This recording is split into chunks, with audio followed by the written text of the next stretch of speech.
buka surat Al-Ahzab ya, ayat 53 ya.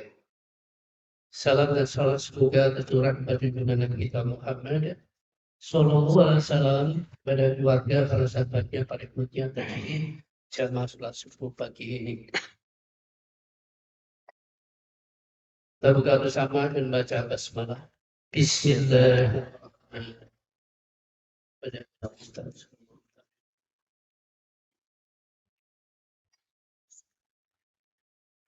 Assalamualaikum warahmatullahi wabarakatuh. Waalaikumsalam warahmatullahi wabarakatuh.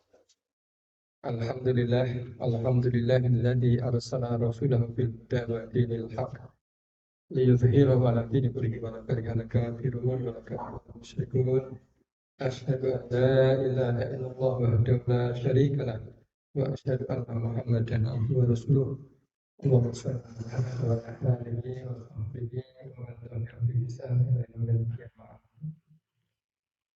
Alhamdulillah, Bapak Ibu sekalian, kita masih diberi banyak nikmat-nikmat kesehatan, nikmat keimanan, nikmat waktu luang, sehingga kita masih dapat di pagi hari ini meluangkan waktu untuk mengkaji dinul Islam. Kita mulai dulu dengan memperbarui syahadat kita bersama-sama. Bismillahirrahmanirrahim. Bismillahirrahmanirrahim. Asyhadu an la ilaha illallah. Asyhadu an la ilaha illallah. Wa asyhadu anna Muhammadar Rasulullah. Wa asyhadu anna Muhammadar Rasulullah. Aku bersaksi bahwa tiada Tuhan selain Allah. Aku bersaksi bahwa tiada Tuhan selain Allah. Dan aku bersaksi bahwa Nabi Muhammad adalah utusan Allah. Dan aku bersaksi bahwa Nabi Muhammad utusan Allah. Raditu billahi rabba Itu berubah. wa bil Islam dinan Islami dina wa bi Muhammadin nabiyyan wa rasulah wa Muhammad nabiyyan wa rasulah. Rabbi zidni ilman Rabbi yidni ilman warzuqni fahman. warzuqni fahman. Kita masuk di Al-Ahzab, surat Al-Ahzab ayat 53. Kita baca bersama-sama. A'udzu billahi minasy syaithanir rajim. A'udzu billahi minasy syaithanir rajim. Ya ayyuhalladzina amanu la tadkhulu buyutan nabiyyi Ayyuhalladzina amanu la tadkhulu buyutan nabiyyi illa an yu'dzana lakum ila ta'amin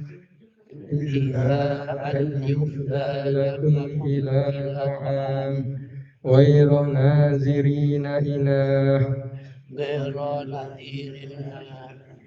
walakin idza du'itum fadkhulu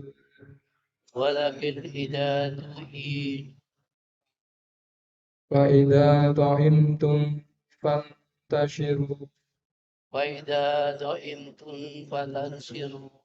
wala musta'nisina li hadis inna dhalikum kana yu'dhin nabiyya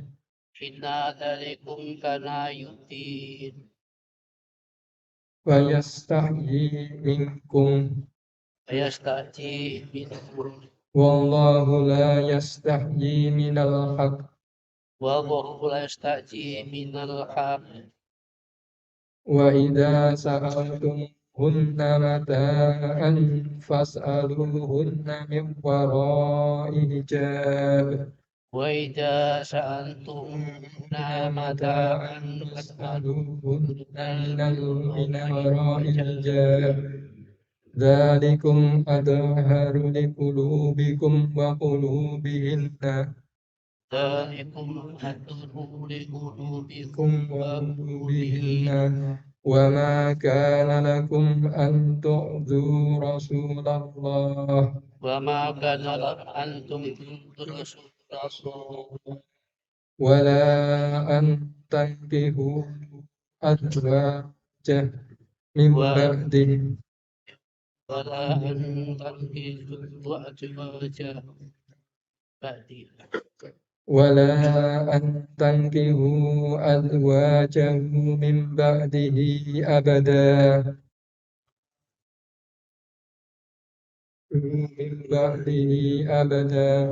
إن ذلكم كان عند الله عظيما إن ذلكم كان عند الله عظيما إن تبدوا شيئا أو تخفوه فإن الله كان بكل شيء عليما إن تبدوا شيئا أو تخفوه فإن الله كان بكل شيء عليما صدق الله العظيم. صدق العظيم.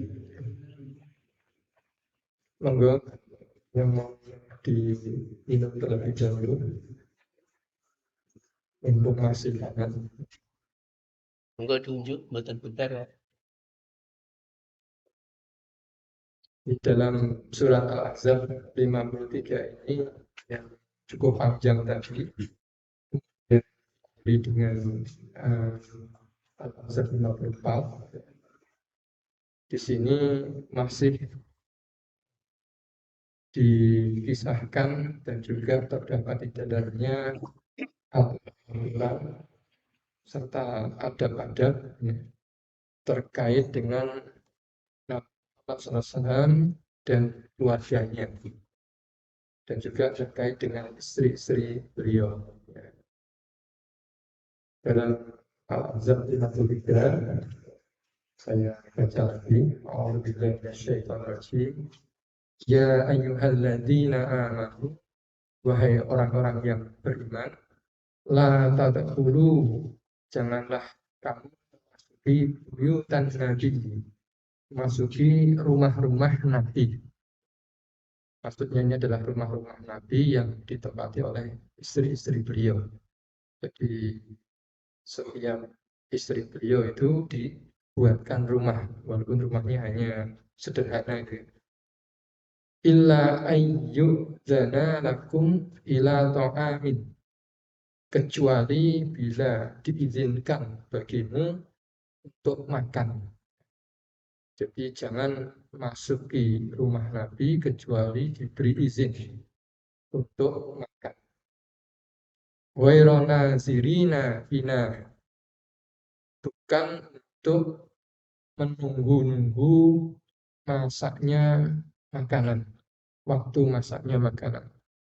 Jadi ada semacam mungkin orang-orang di masa itu, dan mungkin juga sampai saat ini juga ya, ketika suatu suatu keluarga atau seorang itu ada suatu hajat, terus masak-masak, terus ada yang datang di awal-awal nunggu sampai makanannya matang gitu ya.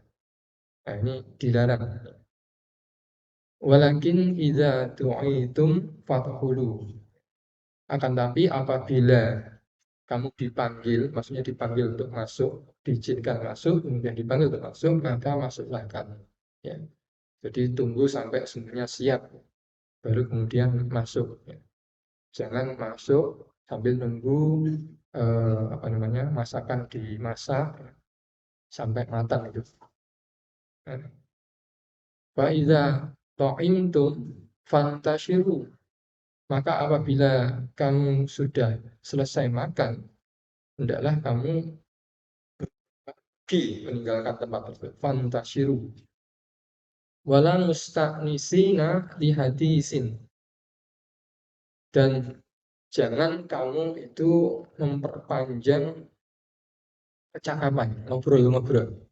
Ini kebiasaan di sini juga di saat itu ya, sebelum ini dilarang itu, kalau ada yang punya hajat datang situ sudah selesai makan masih ngobrol terus, Ini mengganggu, ya, mengganggu bagi Rasulullah SAW. Wala musta'nisina li hadis inna dzalikum kana yu'zin nabi. Hal yang demikian itu mengganggu Nabi. Fayastahyi minkum. Maka Nabi itu malu padamu.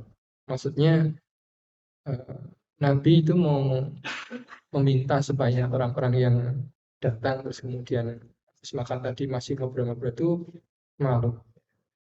Ya enak, sungkan ya. Malu sini sungkan ya. Pasti. Kalau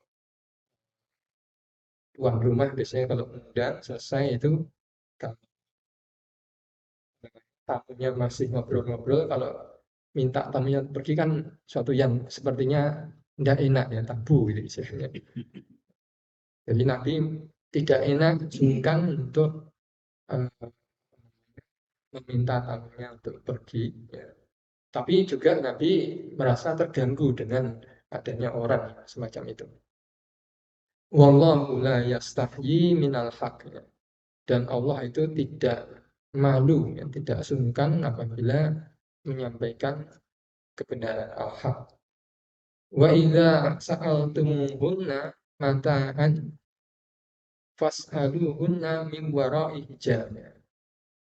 Dan apabila kamu meminta sa'altumuhunna, meminta kepada mereka, maksudnya kepada mereka ini adalah kepada istri-istri Nabi, mata'an suatu kebutuhan kan mungkin ketika makan itu sendoknya, untuk piring atau apa ya. Fas'aluhunna min wara'i hijab. Maka mintalah kepada mereka itu dari balik hijab. Ini ayat ini juga terkenal sebagai ayat hijab. Ya. Ayat yang kemudian mewajibkan Rasulullah untuk menghijab istrinya dari orang yang sebelumnya tidak ada kewajiban hijab. Setelah itu kemudian semenjak ayat diturunkan, maka istri-istri Rasulullah itu selalu berada di balik hijab. Kalau di dalam hijab itu takbir ya, takbir. Biasanya dari kain. Ya. Dzalikum adharu liqulubikum. Yang demikian itu lebih suci bagi hati, hati-hati. Wa qulubihinna, serta hati-hati mereka. Jadi supaya tidak ada rasa tertentu ya antara orang yang tadi mungkin punya keperluan, karena ketika seorang itu bicara, seorang laki-laki dengan seorang perempuan bicara itu bicaranya langsung berhadapan-hadapan ya, itu bisa jadi nanti timbul perasaan tertentu ya, ini supaya hati masing-masing mereka tetap bersih ya. Maka di Allah mewajibkan tadi agar kalau bicara itu dari balik hijab. Ayat ini juga menunjukkan bolehnya berbicara antara pria dan wanita, boleh.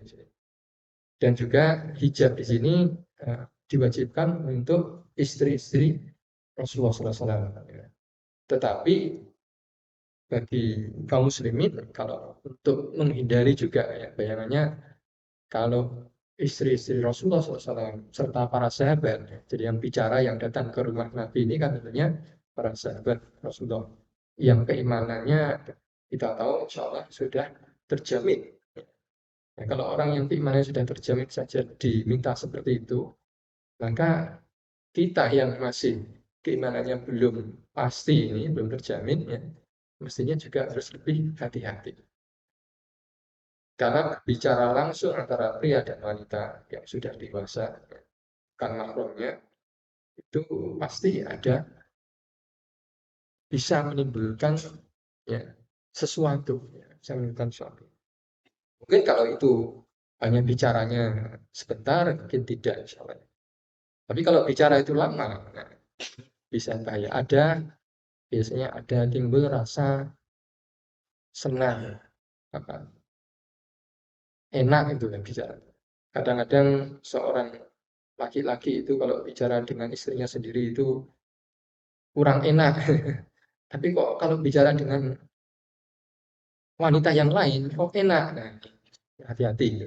Demikian juga yang wanita, ya, demikian juga yang wanita. Di sini kan disebutkan agar itu lebih suci bagi hatimu, hati kalian itu, hati para sahabat Rasulullah yang datang itu, serta juga pada hati istri-istrinya yang perempuan juga begitu. Ya. Mungkin kalau bicaranya atau ngobrolnya dengan suami kok rasanya nggak enak ya, diajak ngomong nggak mau. Tapi kalau ngobrol dengan bukan suaminya kok malah enak, nah, harus hati-hati. Contoh. Jadi ini dalam rangka untuk menghindari sesuatu. Dan ini biasanya muncul dari pandangan. Pandangan karena makanya eh, dijaga pandangan.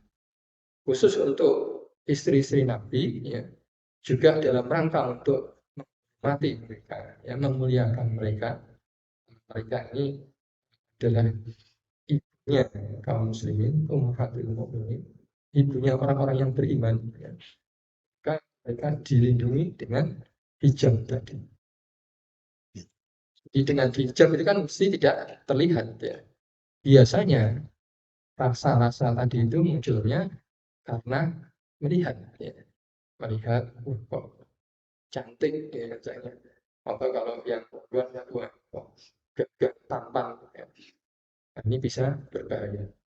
Ini bukan hanya untuk jadi apa yang ada dalam ayat ini memang untuk Rasulullah dan keluarganya dan istrinya, tapi pelajarannya itu juga bisa untuk kita semua. Termasuk tadi tentang diizinkan masuk ya, dalam rumah terkait dengan undangan untuk makan, undangan untuk walimah atau undangan suatu acara kenduren dan sebagainya.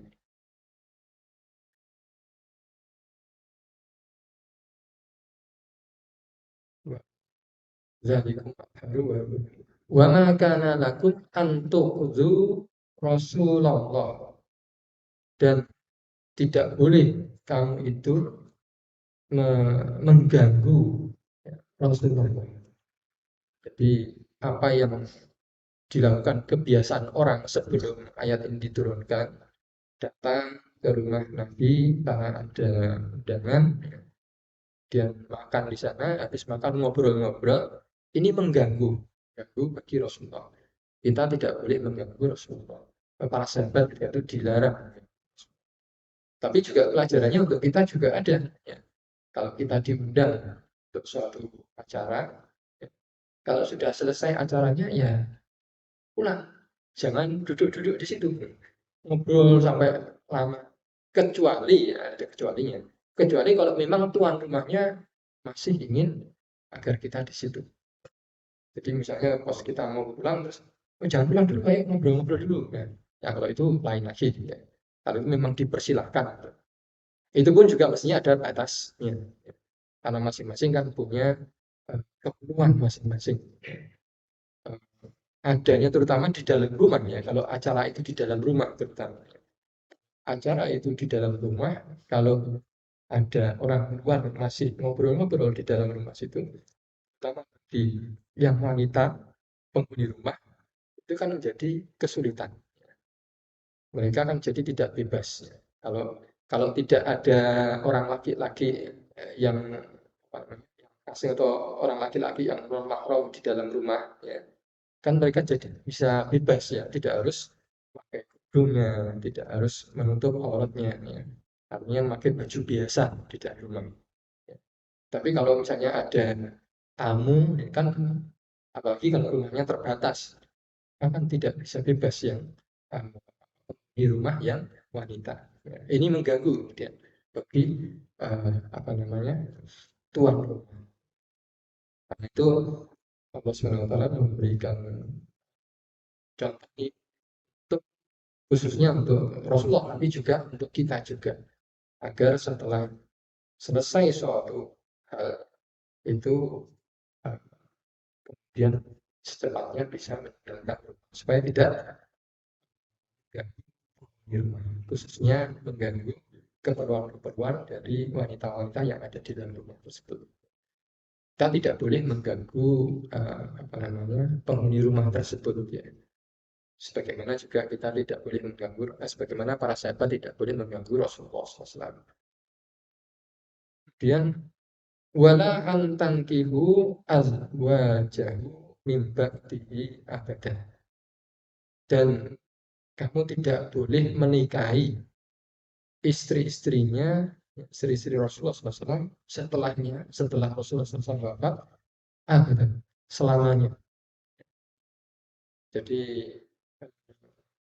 ini konon kisahnya ada yang menginginkan, jadi ada yang menginginkan untuk menikahi istri Rasulullah SAW setelah Rasulullah SAW wafat. Nah ini dilarang SWT. Jadi tidak boleh menikahi istri-istri Rasulullah SAW setelah Rasulullah SAW wafat. Di sisi lain juga karena istri-istri, penjelasan dari ulama juga bahwa istri-istri Rasulullah itu adalah ummahatul mukminin, ibunya orang-orang beriman. Tidak boleh orang-orang beriman itu menikahi ibunya sendiri. Dan juga untuk kehormatan juga. Mereka sehingga tidak boleh setelah Rasulullah SAW wafat ini kemudian ada yang menikahi istri-istri beliau, kehormatan bagi Rasulullah dan juga bagi istri-istri beliau. Sehingga setelah Rasulullah SAW wafat, istri-istri beliau ini ya statusnya tetap sebagai istri Rasulullah. Terus sampai mereka wafat, tidak lagi menikah lagi dengan orang-orang yang lain.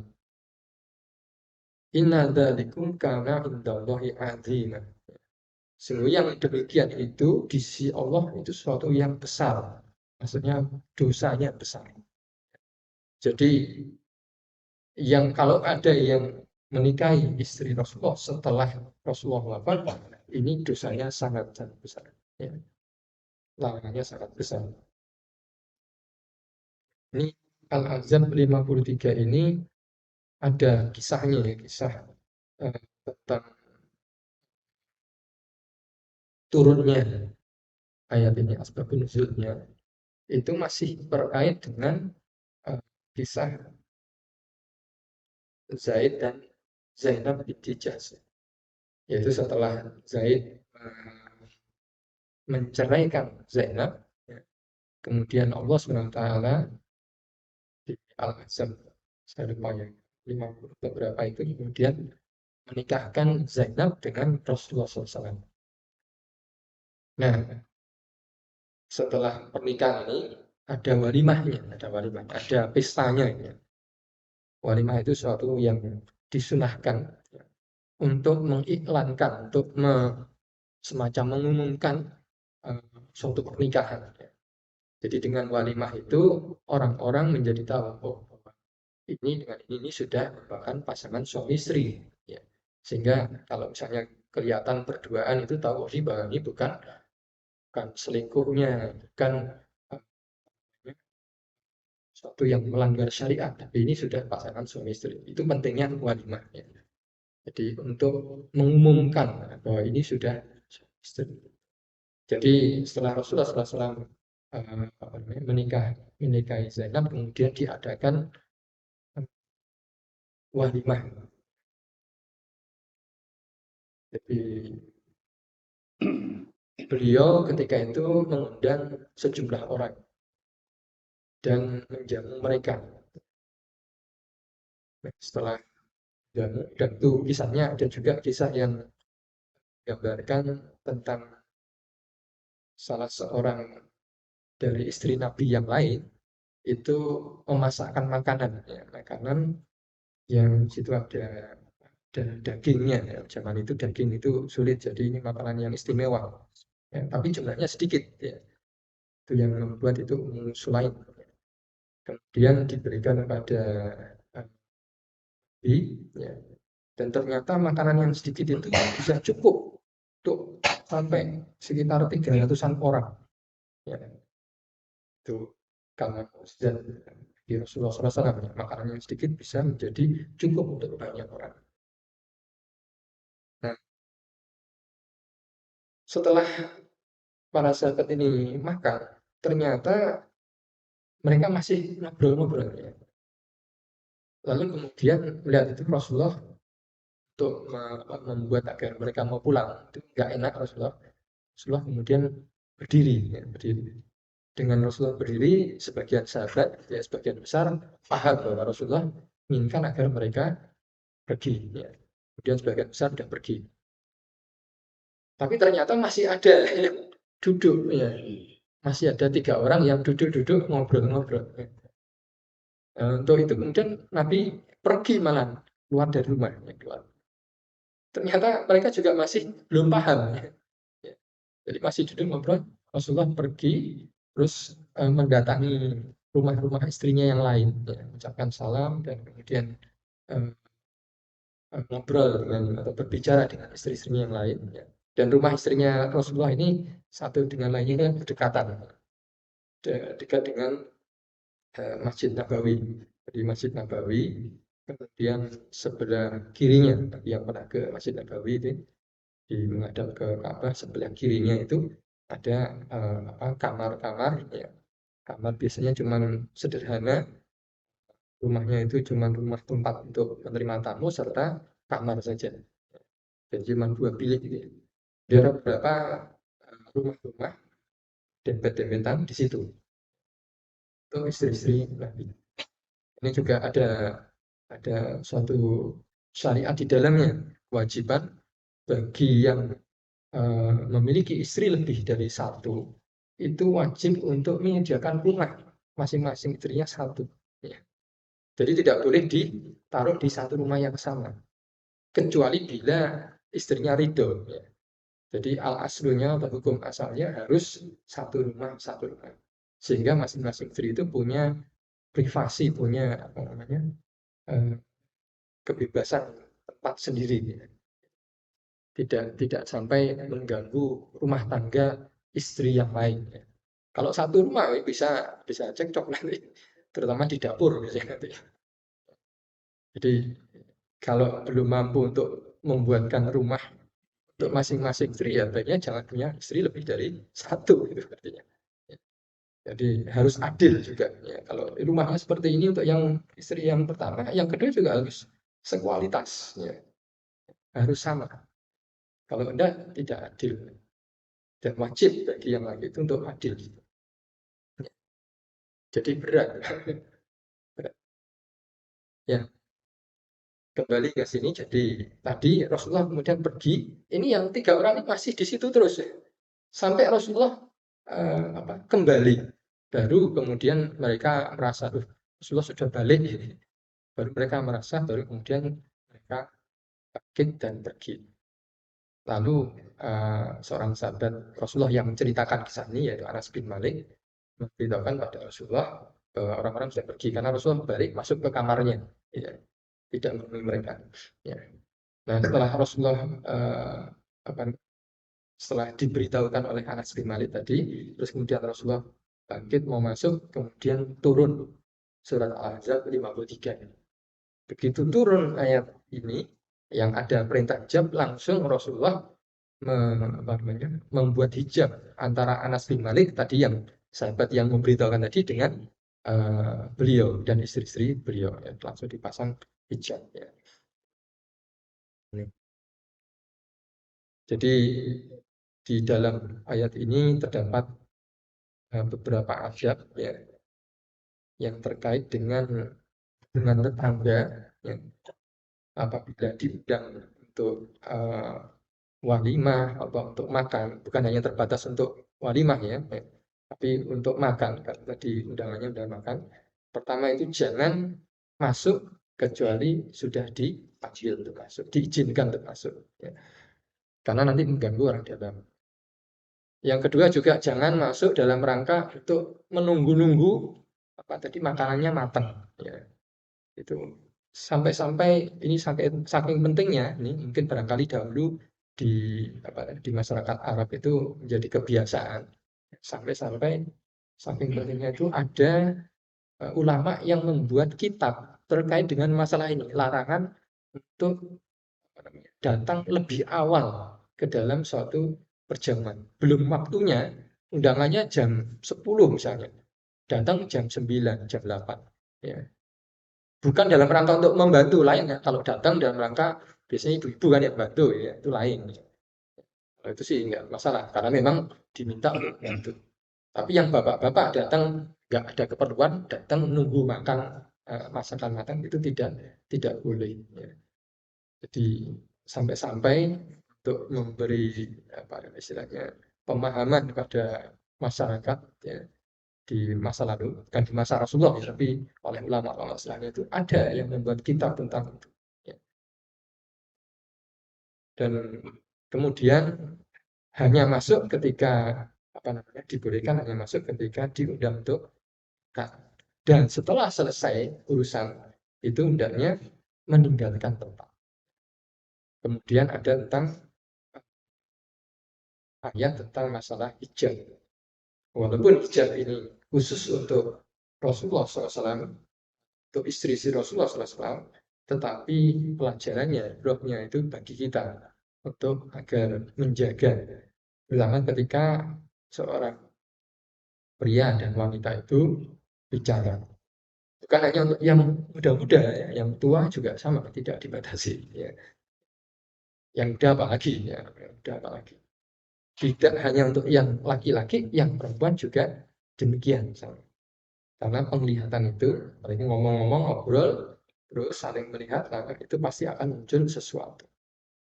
Dan Allah SWT tidak malu-malu untuk menyampaikan hal ini ya, terkait dengan masalah tadi, ngobrol-ngobrol setelah urusan, ataupun terkait dengan masalah apa yang bisa menjaga hati orang-orang yang beriman. Jadi ini dalam rangka untuk menjaga perasaan. Perasaan maksudnya hati jangan sampai muncul sesuatu yang bisa menimbulkan fitnah.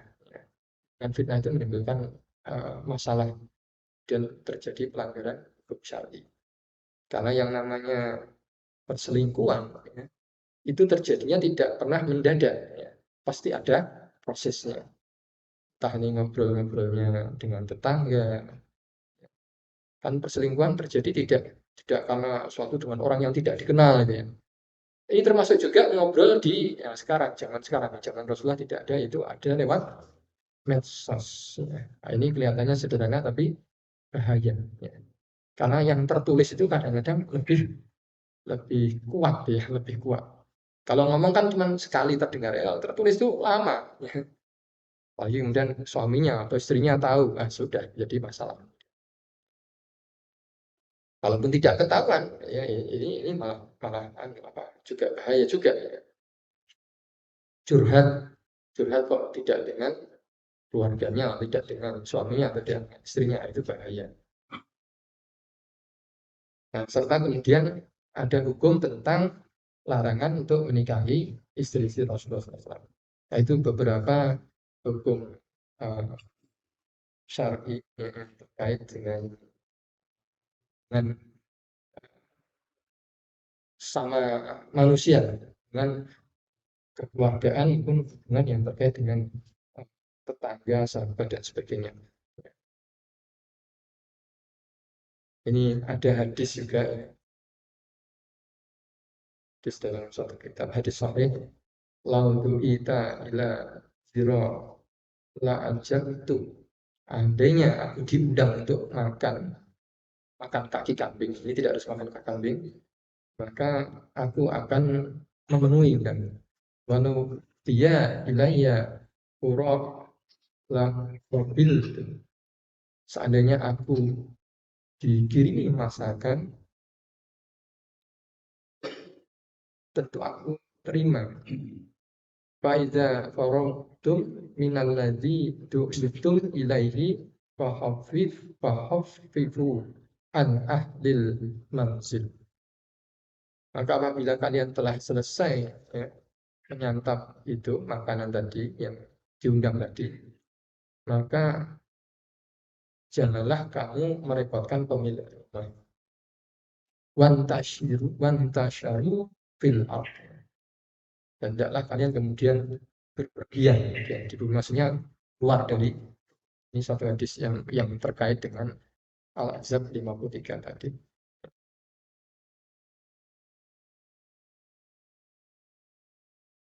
Kemudian yang terakhir tentunya banyak kisah-kisah terkait dengan Al-Ahzab 53 ini yang intinya panjang ya, karena waktunya sudah siang nih, diakhiri di Al-Ahzab 54 ya, yang sana Allah SWT berfirman, A'udzubillahi minasyaitonir rajim, in tubdu syai'an aw tukhfuhu fa innallaha kana bikulli syai'in aliman. Apabila kamu melahirkan, menampakkan sesuatu ataupun kamu menyembunyikan sesuatu, fa innallaha kana bikulli syai'in alim. Maka sesungguhnya Allah itu terhadap segala sesuatu itu maha mengetahui. Ya. Ini menuntut bahwa apa yang ada pada hati-hati kita, kalau ini mungkin ketika itu asbab nuzulnya terkait dengan Al-Ahzab 53 sebelumnya, terkait dengan hati-hati para sahabat serta hati Nabi SAW serta juga hati yang ada istri beliau ini, Allah SWT tahu apa yang ditampakkan ataupun yang disembunyikan, termasuk juga hati-hati kita. Karena Allah Maha mengetahui atas segala sesuatu. Mungkin itu dari saya. Dan juga yang kemarin bertanya tidak hadir. Iya, betul. Oke, saya kembalikan ke Pak Bandar. Terima kasih Ustaz yang telah menyampaikan ini. Semoga yang disampaikan bermanfaat kita sekalian. Cukup jelas sebenarnya ya. Terima kasih kepada yang memberikan salam pagi ini. Semoga Allah meridhoinya. Amin ya rabbal alamin. Kita untuk kesalahan belajar. Alhamdulillah. Wassalamualaikum.